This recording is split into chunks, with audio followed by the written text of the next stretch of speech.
Hello সবাইকে, আমার রোজকার গল্পের ছোট্ট আরেকটি মিনি ব্লগে তোমাদের সবাইকে স্বাগত। আজ আমি আর শিবাংশ মিলে চলে গিয়েছিলাম ভাঙাগড়ের স্মার্ট বাজারে। মলে ঢুকতেই চোখ আটকে গেল একটা চমৎকার ইনডোর প্ল্যান্ট স্টলে।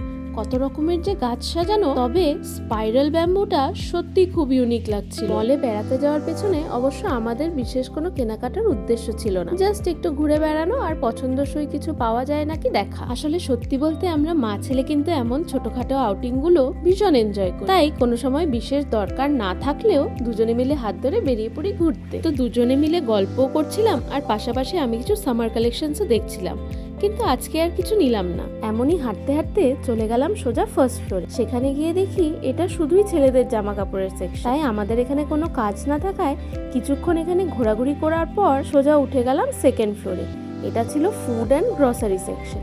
কেনাকাটার কিছু ছিল না ঠিকই, কিন্তু আমরা দুজন মিলে একটা কোল্ড ড্রিঙ্কসের এত বিশাল একটা আইল দেখে পুরো অবাক। একদিকে আজকাল সবাই এসব কোল্ড ড্রিঙ্কসের থেকে এড়িয়ে চলার পরামর্শ দেয়, আর অন্যদিকে এগুলো এত বিশাল পরিমাণে বিক্রি হচ্ছে, এ নিয়েই আমরা দুজনে হাসাহাসি আর আলোচনা করছিলাম। এরপর ঘুরতে ঘুরতে নজর পড়লো একটা ড্রাই ফ্রুটসের সেকশনে। অবশ্য আমার এই মলে আসা অনেক বছর হলো। আমি যখন এখানে লাস্ট এসেছিলাম তখন এই সেকশনটা ছিল না। এরপরেই মহাশয়ের চোখ পড়লো চকলেটের কাউন্টারে। অবশ্য বাচ্চাদের যাই বলুন না কেন, চকলেটের টানে এরা ঠিক পৌঁছে যায়। 2টা চকলেট চাই। অবশেষে অনেক তর্কাতর্কির পর একটা চকলেটেই মেনে গেল। যদিও 2টো চকলেট পেলে মনটা একটু বেশি খুশি হতো, কিন্তু না, একটাই ঠিক আছে। আসলে কি বলতো, এই কয়েকদিন আগে ও এই দাঁতের ক্যাভিটির সমস্যায় ভীষণ ভুগেছে, তাই এখন আর ওকে বেশি চকলেট দেই না, একদম নামমাত্রায়। না দিলেও আমারও মনটা খারাপ হয়ে যায়, তাই একদম নিমিত দিই। সেকেন্ড ফ্লোরের থেকে এরপর চলে গেলাম থার্ড ফ্লোরে।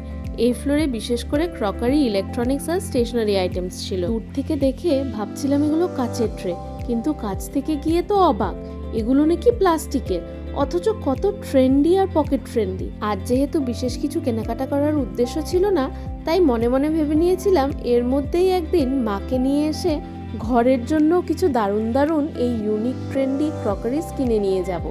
সত্যি বলতে পুরো মলের মধ্যে এই সেকশনটাই আমার সবচেয়ে বেশি ভালো লেগেছিল, স্পেশালি গ্লাসওয়্যারের কালেকশনসগুলো এক সে বাড়কর এক।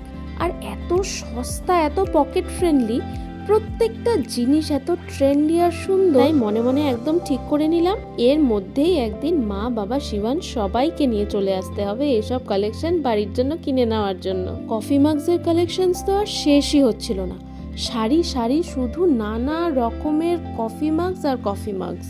এরপর বেশ কিছুক্ষণ ঘোরাঘুরির পর অবশেষে শিবাংশ তার পছন্দের জিনিসটা খুঁজে পেল। কদিন আগেই ওর ফুটবলটা নষ্ট হয়ে গিয়েছিল, তাই এখানে একটা নতুন বল দেখে আর ছাড়লো না। কোয়ালিটি দেখে দামটাও বেশ বাজেট ফ্রেন্ডলি মনে হলো, মাত্র 349 রুপিস।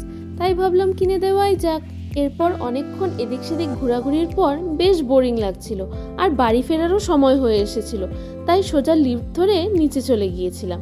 সোজা চলে গেলাম বিলিং কাউন্টারে গিয়ে দেখি তেমন একটা ভিড় নেই। অবশ্য স্মার্ট বাজারে উইকেন্ডস হোক বা উইকডেজ, এখানে সবসময় ভিড় থাকে, কিন্তু আমরা যেই টাইমটাতে গিয়েছিলাম একদমই ভিড় ছিল না, এই কয়েকটা মানুষ ছিল। আর আমাদের তো বেশি জিনিসও ছিল না, তাই ঝটপট বিলটা মিটিয়ে বাইরে বের হয়ে গেলাম। মলের ভেতরে তো এতক্ষণ এসিতে ভালোই ছিলাম, বাইরের যে গরম আর রোদ এতক্ষণ উপভোগ করতে পারছিলাম না, কিন্তু বাইরে বেরিয়েই এত কড়া রোদ আর গরম দুজনেই মিলে চোখ মেলতে পারছিলাম না। নিমিষের মধ্যেই এসির ঠান্ডা হাওয়া বিকট গরমে বদলে গেল। তাই আর বেশি সময় নষ্ট না করে বাড়ি ফেরার জন্য ঝটপট একটা অটো বুক করে নিলাম। অটোর জন্য ওয়েট করতে করতে দেখি দুজনেরই অল্প অল্প খিদে পেয়ে যাচ্ছে, আর ঠিক তখনই মলের বাইরে দেখি একজন টাটকা পেয়ারা বিক্রি করছে। তাই আর অন্য কিছু হাবিজাবি খেলাম না, আর এই লোকটা দেখি পেয়ারাটাকে সুন্দর করে ভালো করে ধুয়ে কুচি কুচি করে কেটে উপর দিয়ে নুন ঝাল মিলিয়ে দিল।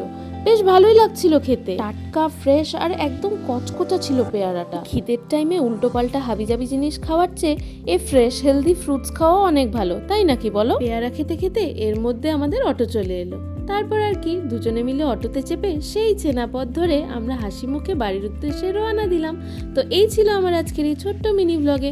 তোমাদের যদি আমার এই ভিডিওসগুলো ভালো লেগে থাকে তাহলে আমাকে অবশ্যই ফলো করো। সবাই অনেক ভালো থেকো, সুস্থ থেকো। তাহলে দেখা হচ্ছে আমার পরের আরেকটি ভিডিওতে। টাটা।